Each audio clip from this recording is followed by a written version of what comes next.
मंजीत आज पूरे 4 साल बाद अपनी पत्नी के साथ इंडिया आ रहा है।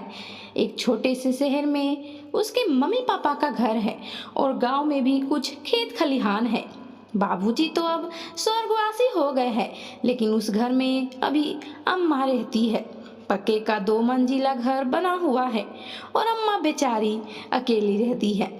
ऊपर घर में तो किराया लगाया हुआ है और नीचे निर्मला जी खुद ही रहती है। बेटे और बहू के आने से वे बहुत ही ज्यादा खुशी के मारे उनके सांस फूलने लगे। उनकी आंखों से खुशी के आंसू बहने लगे। निर्मला जी इतना ज्यादा खुश हो गई थी कि अपने बेटे के लिए रसोई में जाकर खुद लड्डू बनाने लगी और उसके फेवरेट बहुत सारे भोजन व्यंजन तैयार करने लगी। निर्मला जी आज इतना ज़्यादा खुश हो गई थी कि अपने बेटे बहू के आने की खुशी में सारे घर को बहुत अच्छे से सजा रही थी और साफ सुथरा कर रही थी कि मेरे बेटे बहू को कोई भी दिक्कत ना हो, घर बेकार ना लगे, अच्छे से रहे। इतने सालों बाद में आ रहा है। असल में बेटा बाहर में विदेश में जॉब करता था, लेकिन वह शादी करके अपनी पत्नी के साथ भी वहीं पर सेट हो गया। कभी कभी बीच में तो 3-4 साल में आ जाया करता था घर पर बाबूजी और अम्मा से मिलने। अपने बेटे और बहू की पसंद के बहुत सारे खाना भी तैयार कर दी, जैसे कि तड़का पुलाव, पटल और कटहल की सूखी सब्जी, सवैया, पापड़ और पनीर के कोफ्ते वाली सब्जी, जो सबसे ज्यादा मंजीत को पसंद था। निर्मला जी के हाथों में तो जादू था। उनका बनाया हुआ खाना तो कोई भी खाता तो दीवाना ही हो जाता। वो तारीफ करने से थकता नहीं था। और मंजीत को तो अपनी माँ के हाथों का खाना बहुत बहुत ही ज्यादा पसंद है। बेटे बहू के आते ही बहुत अच्छे से आरती के साथ स्वागत की। उसके बाद सबसे पहले बढ़िया से बहुत ही मस्त कॉफी बनाकर पिलाई और हल्का फुल्का कुछ नाश्ता भी दी। अब दोपहर हो गया था, खाने का वक्त हो गया था। सभी खाना खाने टेबल पर बैठे। बेटे बहू अम्मा के हाथ का खाना खाकर बहुत तारीफ करते हैं, तारीफ करते थकते नहीं हैं, उनकी बहुत ज्यादा प्रशंसा करते हैं। आपने बहुत ही अच्छा खाना बनाया है, आपके हाथों में तो सचमुच अन्नपूर्णा माँ का वास है। अम्मा बहुत ज्यादा तारीफ करने के बाद अम्मा के बेटे बहू अपने रूम में चले गए। निर्मला जी ही घर का सारा खाना बनाया करती थी और काम भी करती थी, क्योंकि सबको घर में निर्मला जी के ही हाथों का बनाया खाना पसंद है। इसी प्रकार से कुछ दिन बीते, लगभग 4-5 दिन। उसके बाद मंजीत अपनी अम्मा से कहता है, माँ अकेली रहती हो तो तुम्हारा तो यहाँ पर मन नहीं लगता होगा, तुम तो अकेले बोर हो जाती होगी। ऐसा करो कि हमारे साथ विदेश रहने चलो, वहीं पर रहना। यहाँ पर अकेली क्या करोगी, वैसे भी अब यहाँ पर तुम्हारा देखभाल करने के लिए कौन आखिर बचा है अम्मा। पिताजी भी तो अब नहीं रहे कि दोनों साथ में एक दूसरे का ध्यान रख लो। निर्मला जी कहती है, बेटे तुम दोनों बेटे बहू तो ठीक कह रहे हो। हर कोई का सपना होता है कि वे बुढ़ापे में अपने बेटे बहू के साथ रहे, और अब तो तुम्हारे बाबूजी भी स्वर्गवासी हो गए हैं। सचमुच मुझे घर में अकेले मन बिल्कुल भी नहीं लगता है, अकेले घर काटने को दौड़ता है। जब मेरी तबीयत खराब होती है तब मुझे तुम दोनों की बहुत याद आती है, और अगर घर में कभी कोई चीज की जरूरत भी पड़ती तो कोई लाने वाला नहीं होता है। तो मैं बहुत पहले से ही सोच रही थी कि तुम दोनों को यहाँ पर बुला लूं, नहीं तो तुम्हारे साथ ही वहां पर चली जाऊं। पर कभी सोचती थी कि अपने इस गांव को, शहर को कैसे छोड़कर बाहर मैं रहूंगी।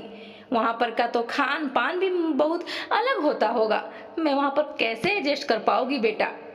इस पर मंजीत बोलता है, आपको यह सब सोचने की कोई भी जरूरत नहीं है अम्मा। जैसे हम वहाँ रह रहे हैं आप भी रह लीजिएगा, और वैसे भी हम तो अब आ ही गए हैं आपको लेने, तो आप मेरे साथ इस बार ही चलिए। और अम्मा अब तो इस घर के भी हमें जरूरत नहीं है, तो हम इस घर को, अगर कोई खरीदार वगैरह लेने वाला घर, तो बता दीजिए, हम उसे घर बेच देते हैं। इस पर निर्मला जी बहुत उदास हो जाती है और बोलती है, बेटा घर बेचने की क्या जरूरत है, तुम इसे किराए में लगा दो और पैसे मेरे अकाउंट में आ जाया करेंगे। घर का घर रह जाएगा, जब तक जिंदा है तब तक हम अपना यह घर बेचना नहीं चाहते हैं बेटा। इस पर मंजीत बोलता है, अम्मा आप वहां पर विदेश में रहिएगा, तो इतनी दूर यहाँ पर इस घर और गांव की जमीन का आखिर करिएगा क्या? आखिर ऐसे ही पड़ा रहेगा, क्योंकि हम 5-6 साल बाद आते हैं, और वे भी जब आप यहाँ वहाँ रहिएगा तो अब तो मेरा आना भी यहाँ नहीं होगा।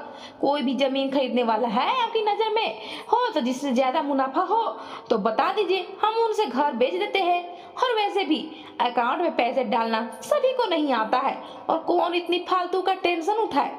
उसके बाद अम्मा, हमें कभी भी इंडिया आने की जरूरत ही नहीं पड़ेगा। जब घर बिक जाएगा तो इस जमीन को बेचकर जो पैसे आएंगे हमारे काम में ही तो आ जाएंगे, और आप ही के नाम एफडी करवा दूंगा, आप चिंता मत कीजिए। और आपको तो अब मेरे साथ में ही रहना है, तो इतना क्यों सोच रही हो आखिर अम्मा? अपने बेटे बहू की बात निर्मला जी को बहुत पसंद आ गई, मन को भा गया। उन्हें लगा कि मेरा बेटा सही तो कह रहा है कि मुझे तो उनके साथ ही रहना है, तो मैं जमीन की आखिर करूँगी ही क्या? ठीक ही तो कह रहा है। शहर का छोटा सा घर और गांव पर भी जो जमीन पड़ा था वो दोनों बेचने के लिए निर्मला जी तैयार हो जाती है। मंजित नए मालिक से बात कर लेता है, जो वे घर और जमीन दोनों लेने के लिए तैयार था। नीलम जी दस्तखत कर देती है, घर बिक जाता है, लेकिन अभी कुछ कागजी काम बाकी थे। इसलिए मंजीत बोलता है, अम्मा, जब तक बाहर विदेश में नहीं जाएंगे तब तक हम इसी घर में रहेंगे, और तुम्हारा तो अभी वीजा पासपोर्ट भी बनवाना है, तो इसमें कुछ समय दिन लग जाएगा। और वैसे भी जो घर लिए बहुत अच्छे स्वभाव के आदमी हैं। पीछे से आवाज आती है घर के नए मालिक का। वे बोलता है, हाँ माँ जी, आपको जितने दिन यहाँ रुकना है रुक लीजिएगा, वैसे भी हम यहाँ पर रहने वाले नहीं हैं। मंजीत 2-4 दिन के बाद का टिकट करवा लेता है। उसके बाद बेटे बहू विदेश जाने की तैयारी करने लगते हैं। सारा सामान अपना अटैची बैग में पैक होने लगता है, और माँ का भी सामान पैक कर देते हैं, क्योंकि उन दोनों का विदेश का फ्लाइट का टिकट 4 दिन के बाद ही था। मंजीत और उसकी पत्नी मीना दोनों उस घर के जितने भी कीमती सामान और ज्वेलरी थे वो सब अपने पास रख लेते हैं, अपने बैग में रख लेते हैं। इस पर निर्मला जी पूछती है, बेटा, यह सारे गहने मेरे हैं, तुम मेरे पास मेरे बैग में रख दो। इस पर बहू मीना बोलती है, माँ जी, ये मेरे बैग में ही अभी पड़े रहने दीजिए, जब हम विदेश पहुंच जाएंगे तब हम आपको दे देंगे, और जितने भी पैसे मिलते हैं घर के वह भी बेटा मंजीत अपने पास ही रख लेता है। निर्मला जी बेचारी सीधी सादी, और वह भी अपने बेटे बहू को पैसे गहने रखने के लिए मान जाती है। उन्हें लगता है कि बैग में मेरे पास रहे या बेटे बहू के पास, वहां पर जाकर तो आखिर मिल ही जाएगा, ये कौन सा अपना बना लेंगे। वे अपने बेटे बहू की चालाकी को नहीं समझ पाती है और उन्हीं को सब सौंप देती है। उन्हें तो लग रहा था कि उनके बेटे बहू कितने अच्छे हैं, जो उनके बुढ़े में भी ध्यान रख रहे हैं। नहीं तो लोगों से तो सुने हैं कि औरों के बेटे बहू उनको छोड़कर चले जाते हैं।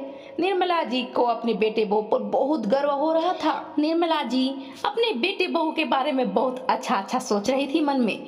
वह मुझे अपने साथ विदेश में भी रखने के लिए तैयार है, इतनी महंगाई है फिर भी।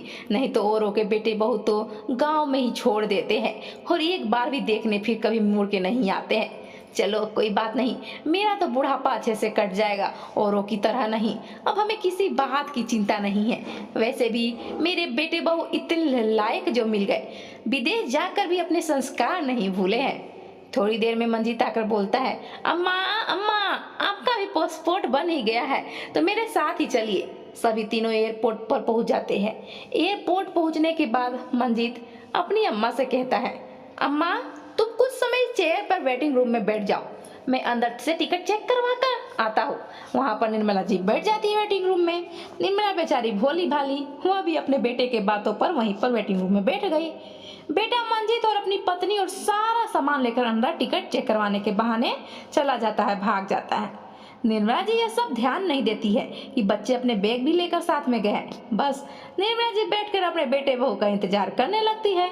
उन्हें क्या पता था कि प्लेन में टिकट ऑनलाइन बुक होने पर चेक करवाना नहीं जाना पड़ता है। बेचारी वे तो अपने पति के साथ ही कभी भी बाहर घूमने फिरने कभी भी नहीं निकली थी, ना ही उन्हें कुछ पता था कि प्लेन से जाने का प्रोसेस क्या होता है। अरे बेचारी, वह तो आज तक कभी ट्रेन से भी सफ़र नहीं की थी, तो यह तो प्लेन था, उन्हें कुछ भी प्रोसेस नहीं पता था। वह अपने बेटे बहू पर भरोसा करके उधर ही वेटिंग रूम में बैठी रही, बेटे का इंतजार करने लगी। उन्हें लगा कि शायद बहुत लंबा समय लगता होगा टिकट चेक करवाने में। लगभग आधा से 1 और 1 से 2 घंटे होने वाले थे, लेकिन उनके बेटे बहू वापस उन्हें लेने नहीं आए। अब निर्मला जी को बहुत ही घबराहट होने लगा कि मेरे बेटे बहू के साथ कुछ अनहोनी तो नहीं हो गया। वो रूम से निकलकर थोड़ा इधर उधर टहलने लगी, वेटिंग रूम से निकलकर बाहर आई और टहलने लगी, पता लगाने लगी कि मेरे बेटे बहू को कोई देखा है, खोजने लगी। प्लेन से जाने वाले थे, अभी तक आए नहीं। वहीं पर एक पुलिस वाला से पूछती है, इंस्पेक्टर साहब मेरा बेटा अंदर गया है टिकट को चेक कराने के लिए, अभी तक नहीं आया है, काफी समय हो गए, 3 घंटे हो गए करीब। इंस्पेक्टर बोलता है, आपके बेटे बहू यहीं कहीं होंगे। वह पता लगाने लगता है, एयरपोर्ट को पूरी छानबीन करने लगता है वह पुलिस इंस्पेक्टर, लेकिन इंस्पेक्टर साहब को कोई भी वहां पर बेटे बहू नहीं मिलते हैं। फिर वह निर्मला जी से पूछते हैं, आपके बेटे बहू कैसे गायब हो गए? तब निर्मला जी बताती है, हम अपने छोटे से शहर से यहाँ पर अपने बेटे बहू के साथ आए हैं, लेकिन मेरा बेटा मुझे यहाँ पर वेटिंग रूम में बैठाकर खुद टिकट चेक करवाने गए थे, लेकिन अभी तक नहीं आए हैं। वे प्लेन से जाने वाले थे। मुझे बहुत घबराहट हो रहा है। निर्मला जी से पुलिस पूछते हैं कि आपका बेटा अभी विदेश में आखिर कहाँ पर रहता है, कौन से शहर में रहता है, कुछ अता पता है तो बताइए, मैं पता लगाता हूँ। वह प्लेन अभी है भी कि चली गई? लेकिन निर्मला जी को तो ज्यादा कुछ पता ही नहीं था, क्योंकि उसका बेटा कुछ बताया ही नहीं था। वो बड़ी मुश्किल से पुलिस को बता पाई कि मेरा बेटा तो कनाडा में रहता है इंस्पेक्टर साहब, और वो मुझे वहीं पर अपने साथ ले जाने वाला था, लेकिन मुझे यहाँ पर बैठाकर टिकट चेक करवाने अंदर गया।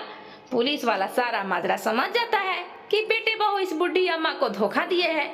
पुलिस वाला बोलता है, माता जी आप अपने घर जाइए, क्योंकि जिस प्लेन से आप लोग विदेश जाने वाले थे वह कब का चला गया, और आपके बेटे बहू भी उसमें बैठकर आपको यहीं पर छोड़कर चले गए।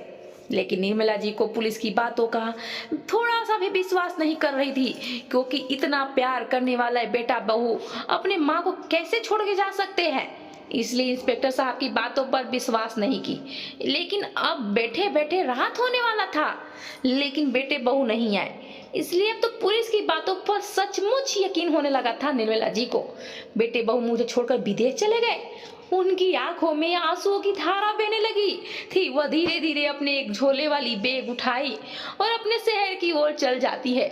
उनके पास तो थोड़े से पैसे पल्लू में बंधे थे, जो उन्हीं के सहारे बस स्टैंड से शहर चली जाती है। अब निर्मला जी को कुछ भी समझ में नहीं आ रहा था, क्योंकि बेटे बहू नंगा करके धोखा देके क्यों चले गए। शहर के घर बेच दिया, गांव के भी जमीन बेच दिए, यहाँ तक कि मेरे सारे गहने गीठों और नगद पैसे भी अपने साथ ले गए। मैं जाऊँ तो जाऊँ कहाँ, क्या खाओगी?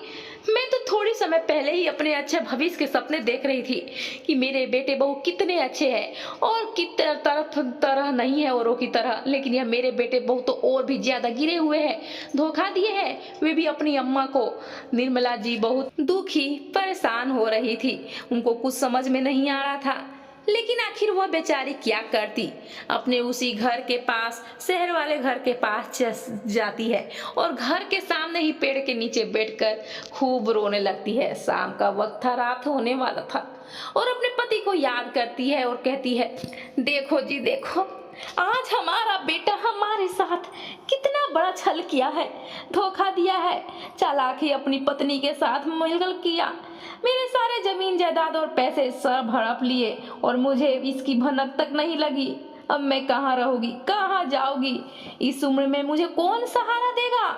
इतना सोचने के बाद फफक फफक कर रोने लगी। उन्हें कोई भी चुप कराने वाला वहां नहीं था, क्योंकि रात हो गया था, कोई भी उनके पास नहीं था। रात का वक्त था। रात भर निर्मला जी अपने ही घर के सामने पेड़ के पास रोती रही और वहीं पर पड़े पड़े सो गई। जब सुबह हुआ तो उस घर के नए मालिक ने निर्मला जी को उस चबूतरे पर देखा पाया तो उन्हें बहुत अजब लगा। उस समय निर्मला जी भी उठ गई थी, क्योंकि अभी कल ही तो यह घर बेचकर गई थी। वे नए मालिक सोचा, यह तो घर के पुराने मालिक है, लेकिन यहाँ पर पेड़ के नीचे बैठकर आखिर क्यों रो रही है, परेशान क्यों है? और वह भी इनके हाथों में एक बैग भी पड़ा हुआ है। वह उनके पास जाता है, अम्मा अम्मा आप यहाँ पर क्यों है? आपका बेटा कहाँ है? आप लोग तो विदेश जाने वाले थे, ऐसे अचानक क्या हुआ? और आपके बेटे बहू कहाँ है? क्या वे विदेश चले गए? आप क्यों नहीं गई? बहुत सारे सवाल पूछ दिए उस नए मालिक ने। निर्मला जी रोते रोते हुए अपनी सारी कहानी गाथा बता दी। उस घर के नए मालिक को बहुत ही उसके बेटे बहू पर गुस्सा आया, लेकिन वो अच्छे स्वभाव वाला, दिल वाला, नर्म दिल वाला दानवीर व्यक्ति था, दयालु था। वो दूसरों की मदद करने वाला व्यक्ति था। उससे दूसरों का दुख दर्द देखा नहीं जाता था और निर्मला जी को चिंता मुक्त करने के लिए कोशिश किया, क्योंकि वो तो बेचारी बूढ़ी थी। उनकी मदद करने के लिए सोचा। बोला, अम्मा आप बिल्कुल भी चिंता मत कीजिए, दुखी मत होइए। वैसे भी मैं ये घर तो किराए पर देने के लिए ही तो लिया है, मुझे यहाँ थोड़ी रहना है। मेरा तो घर दूसरे जगह है। मैं तो ये घर इसलिए लिया क्योंकि मेरे पास कुछ पैसे थे, तो मैं सोचा कि आप बेच ही रही है तो ये पैसे इसी में खपा देता हूँ, मैं घर ले लेता हूँ। वैसे भी मेरे पास तो पैसा पड़ा ही था, इसलिए घर में लगा दिया। लेकिन आप चिंता मत कीजिए, आप यहाँ पर एक कमरा ले लीजिए और उसी में रहिए, और जितने भी इस घर के और अभी भी जगह है, कमरा है, किराए पर मैं लगा लूंगा। बस आप लेकिन चिंता मत कीजिए, दुखी मत होइए, मत रोइए। निर्मला जी अपने घर के अंदर जाती है और जितने भी सामान घर पर पड़े थे अपने रूम में जमा लेती है। कुछ खाने पीने का सामान थे, राशन थे और कुछ कबाड़ भी थे, वह भी एक रूम में ही रख लेती है कि बाद में शायद कबाड़ बेच के कुछ पैसे आ जाएंगे। लेकिन राशन कितने दिन तक आखिर चलता? कुछ दिन तो अच्छे से खाई थी बेचारी, लेकिन उन्हें खिला कहाँ रहा था। बेटे बहू के दिया हुए धोखा हरदम याद आ जाते थे उन्हें। एक महीना किसी प्रकार से जैसे तैसे निकाली बेचारी। वो बेचारी रोती, कभी याद करती तो कभी खाना खाती तो कभी भूखे भी रह जाती थी। उन्हें कोई भी देखने वाला नहीं था। इसी प्रकार से कुछ दिन बीता। उसके बाद सोचने लगी कि ऐसे तो काम चलेगा नहीं। अरे मुझे जिंदगी जीना है। मैं अपने बेटे बहू के दिए हुए धोखे के चक्कर में मैं अपनी जिंदगी खो दूंगी। मुझे खोना नहीं है। उन्हें तो मैं सबक सिखा कर रहूंगी अपने बेटे बहू को, अगर मिल जाए तो। लेकिन अब मैं उनके चक्कर में मरने वाली नहीं हूँ। मैं जी कर दिखाऊंगी, तब उन्हें पता चलेगा। जितना दिन जिंदगी है हंसी खुशी रहोगी। इसलिए एक दिन उस घर के जो नए मालिक थे उससे हिम्मत करके वे 2000 रुपये उधार ले लेती है। वे नए मालिक भी दे देता है और अपने घर पर ही कुछ काम करने के लिए उस पैसे से सोचने लगती है। सोचते सोचते उन्हें याद आता है कि मुझे तो खाना बनाने बहुत अच्छा आता है। निर्मला जी तो वैसे खाना बहुत ही स्वादिष्ट बनाती थी, इसलिए उस 2000 रुपये से ही खाना बनाकर टिफिन सर्विस शुरू करने के बारे में सोचती है, जिससे मेरा गुजारा भी अच्छे से चल जाएगा और मेरा सारा दिन भी अच्छे से निकल जाएगा खाना बनाने में भी। वह टिफिन तैयार की और जो किराएदार उस घर में रहते थे, ज्यादातर बच्चे स्टूडेंट रहते थे जो अपने पढ़ाई के सिलसिले में यहाँ पर रह रहे थे, उनकी मदद से टिफिन सर्विस शुरू कर देती है। सुबह शाम टिफिन का काम होता था। सुबह में ही उठकर 7 बजे तक ही सारा खाना तैयार करके टिफिन में पैक कर देती थी, क्योंकि ज़्यादातर ऑफिस 8 से 10 बजे के बीच ही जाते थे और या स्कूल भी। और जो बच्चे थे वे किराएदार के रूप में रह रहे थे, उन बुढ़िया अम्मा की मदद कर दिया करते थे। निर्मला जी का टिफिन सर्विस अच्छे से चलने लगा और धीरे धीरे पैसे आने लगे और जीविका खुशी खुशी चलने लगा। 6 महीने के बाद निर्मला जी का टिफिन का सर्विस का नाम हो गया। उनका प्रचार होने लगा, उनका खाना, क्योंकि इतना स्वादिष्ट था, इतना स्वादिष्ट था कि चारों तरफ प्रचार ही प्रचार हो गया।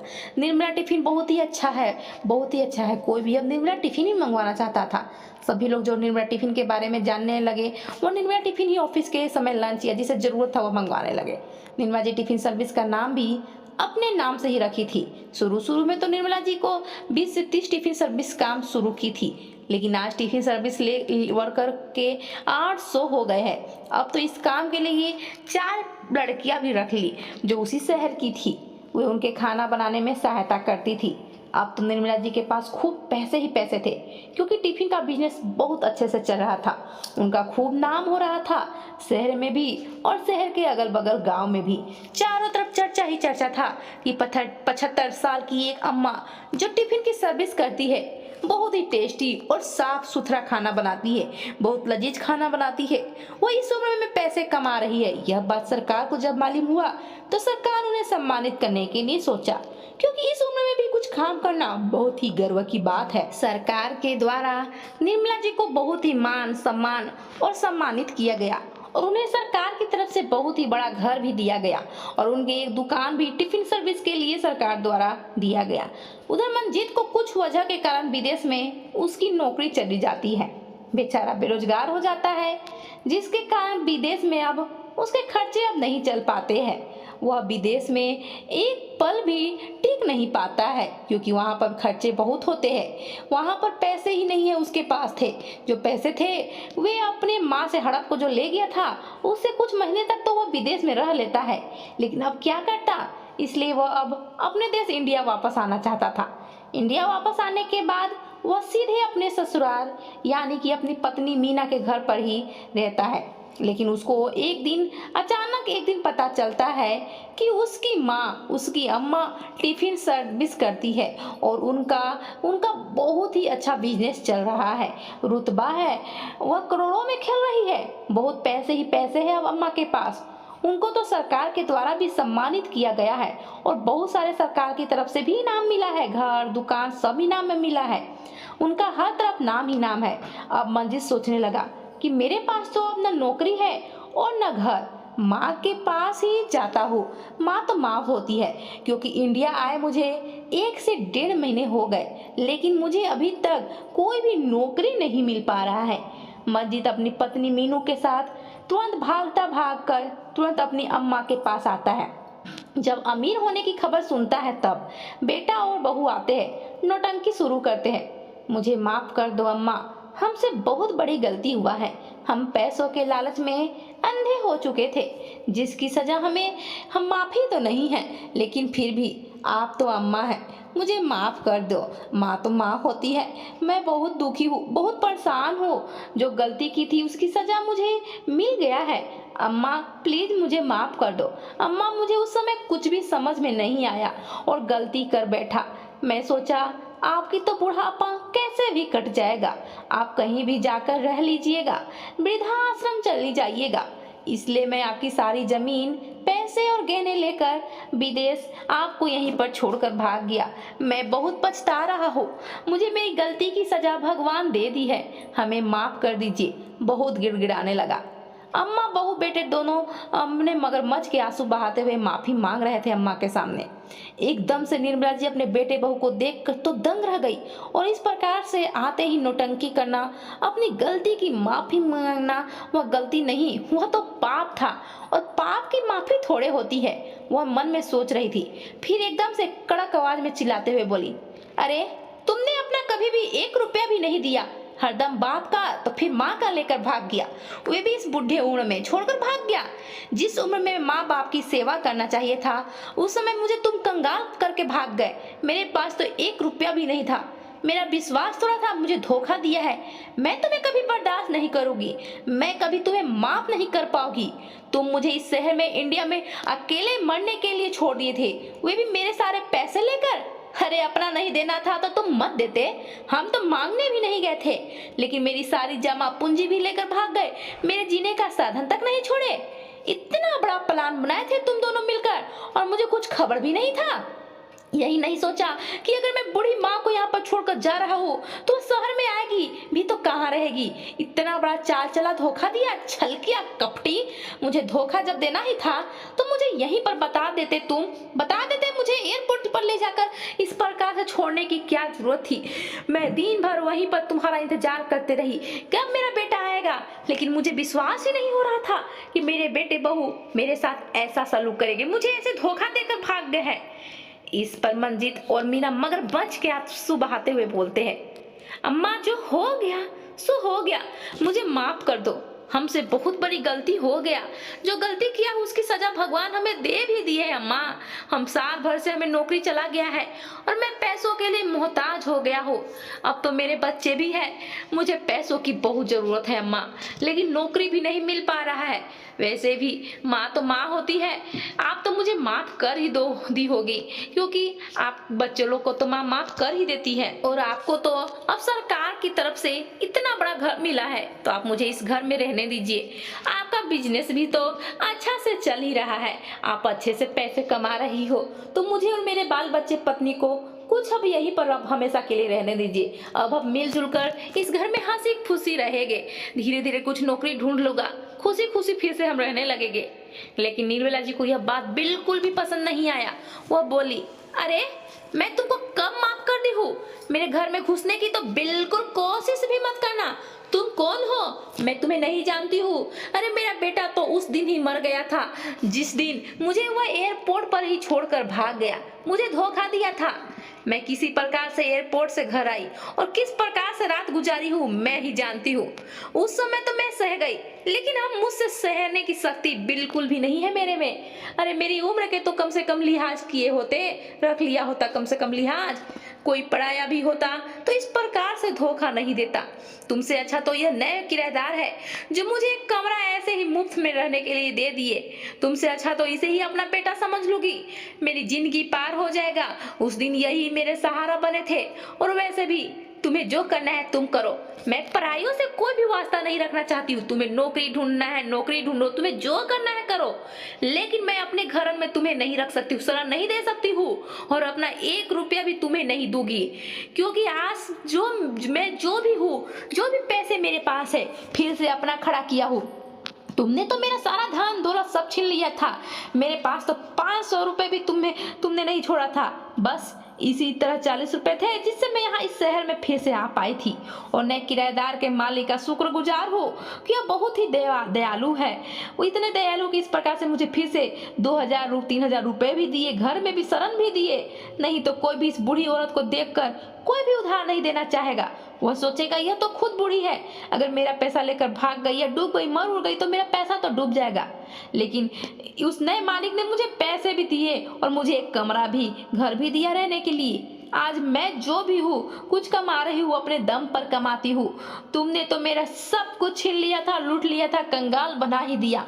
उसके बाद भी तुम्हें नहीं चैन आया। किस प्रकार से तुम मुंह लटका कर मेरे घर आ गए। तुम्हें शर्म नहीं आई? तुम्हारी हिम्मत को दाद देना पड़ेगा। ठगे हुए आदमी को फिर से ठगने आ गए।